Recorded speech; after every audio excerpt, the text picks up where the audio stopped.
Caros alunos, estamos aqui na segunda unidade, em que vamos tratar do folclore poético. De forma mais específica, iremos tratar sobre literatura de cordel, em que vocês vão verificar que nas atividades será pedido também uma futura análise de algum cordel para vocês. Por que a importância dessa literatura e por que se dedicar uma unidade a essa literatura?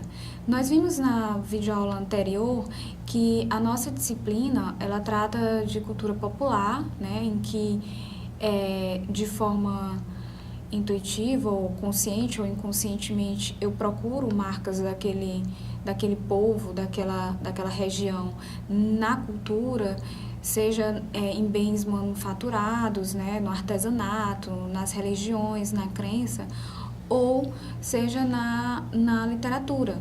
E que essa literatura ela pode ser oral ou escrita, né? A literatura oral, ela abrange uma parte da poesia, né, em que nós temos aí os repentes, temos a literatura de cordel, e eu acho que todos nós, em algum momento, em alguma parte da nossa vida, já nos deparamos ou com a literatura de cordel ou com repentes, né? Quem nunca presenciou algum repente na televisão, ou quem nunca foi a uma festa religiosa, ou uma festa típica de uma região em que se deparou com dois repentistas ou literatura de cordel. A literatura de cordel são folhetos, são uma espécie de livros, né?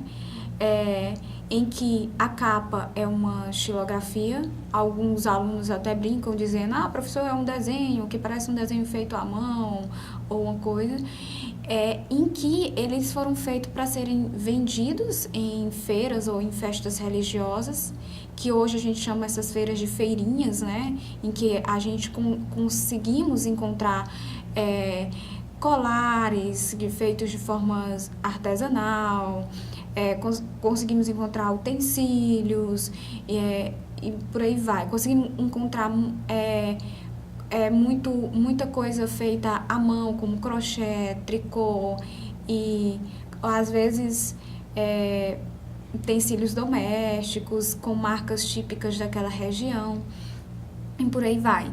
Eles eram vendidos a preços mais baixos, né? E no geral, narravam fatos típicos daquela região e com uma linguagem um tanto específica. Professora, eu tenho uma linguagem mais rebuscada, eu tenho uma linguagem... Como é essa linguagem dessa literatura de cordel?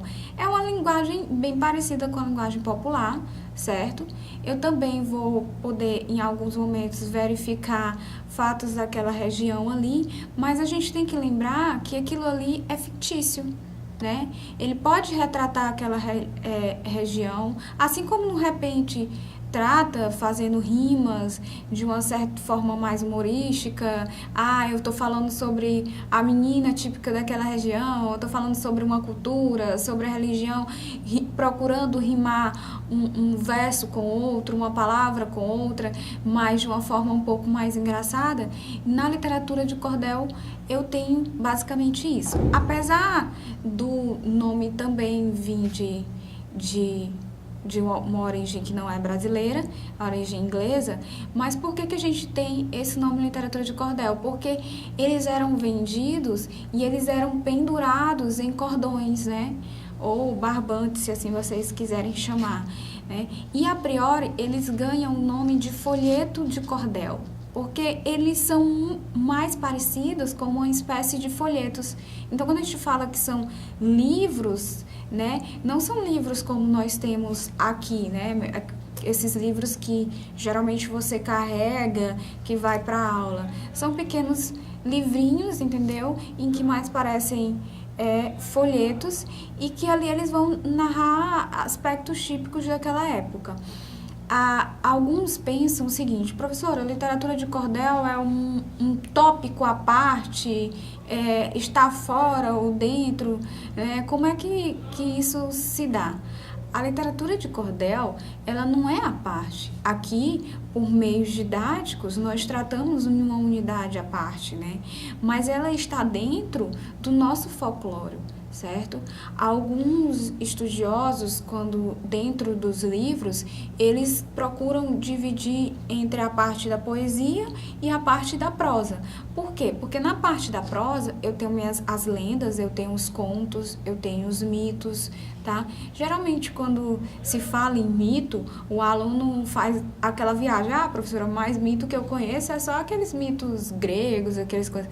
Não, mitos, lendas, contos, elas são narrativas, certos? Fictícias, tá bom? Quando eu falo que a literatura de cordel, ela narra, mas ela não é na forma narrativa. Então, assim,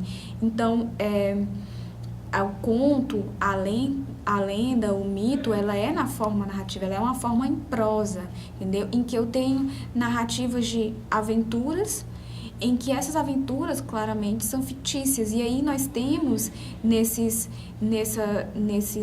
contos, nessas lendas e nesses mitos, a criação de muitos personagens e muitas figuras míticas e lendárias daquela região, né?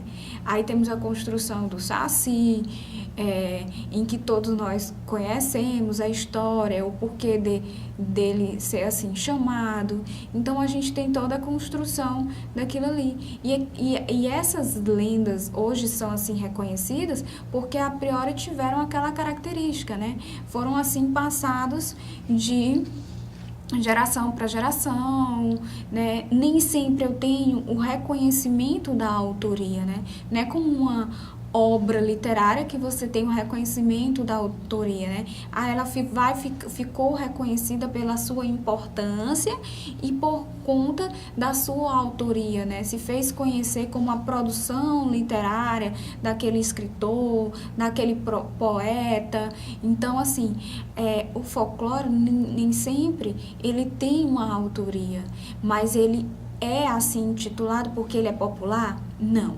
A gente não pode dizer que tudo que é popular é folclore. Mas o folclore é popular, professora? É. Mas com a ressalva que nem tudo que é popular é folclore. Por quê? Porque eu preciso de alguns motivos, alguns fatores para eu enquadrar aquilo ali como folclore. Aí eu posso ter uma literatura de cordel, aí eu posso saber que aquela narrativa se enquadra numa lenda, que é um conto e que faz parte. Então, para isso, eu preciso saber que aquilo ali está há muito tempo naquela região, está gravado na memória daquelas pessoas, é passado de geração para geração, tem algum aspecto marcante daquela região. São fatores que me ajudam e me auxiliam, no caso, a enquadrar aquele aspecto, aquela produção como folclórica, entendeu? Então, eu não posso, não é qualquer narrativa que vai fazer parte do folclore, né? Lembrando que essas histórias que estão na memória de determinado povo, de determinada região, elas tinham o caráter o quê que nós falamos? Tínhamos o caráter de ser narrado para crianças ao redor da fogueira, tinha o caráter de assim ser passado, né? Então, o pai contava para os seus filhos ou contava para os seus amigos e ali iam passando. Então, elas são fictícias por isso, certo? Então, eu tenho que ter esses aspectos para eu enquadrar o popular como folclore. Assim como não é qualquer peça manufaturada que eu vá dizer que aquela peça faz parte do folclore, né? Não é bem assim. A gente tem o artesanato, então vamos pensar como artesanato típico daquela região. É assim a literatura de cordel. Ela se enquadra, assim como outros se enquadram no folclore, porque ali ela é típica daquela região. Ela foi ali não só produzida, mas ela carrega marcas daquela região. É o que me faz ali identificar, certo? Então, nessa produção de literatura de cordel em que nós ainda temos ela hoje, nós vamos ter vários escritores, vários, né, cordelistas, que são assim chamados, que vão produzir aquilo ali. Então, aqui fica dito que A literatura de cordel ela está dentro do folclore, na parte poética e assim se enquadrando na poesia, sendo vendidas a baixo preços, vendidas em feiras ou em festas religiosas, certo? Assim encerramos nossa segunda unidade e esperamos nos ver em breve.